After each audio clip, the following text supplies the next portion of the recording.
नमस्कार मंडळी, welcome back to my channel. यंदा फेब्रुवारी महिन्याच्या सुरुवातीलाच उन्हाळा जाणवायला सुरुवात झाली.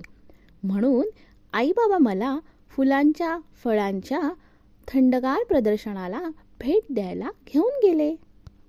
दरवर्षी फेब्रुवारी महिन्याच्या दुसऱ्या आठवड्यात हे प्रदर्शन व स्पर्धा पुणे महानगरपालिकेतर्फे संभाजी उद्यान येथे भरवले जाते.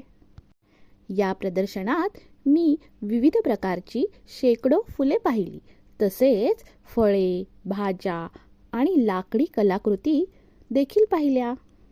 निर्माल्यापासून खत निर्मिती कशी करावी याची उपयुक्त माहिती मला मिळाली. या अशा थंडगार वातावरणात आणि फुलांच्या मनमोहक सुगंधात मला बाहेर पडावेसेच वाटत नव्हते. तुमच्या देखील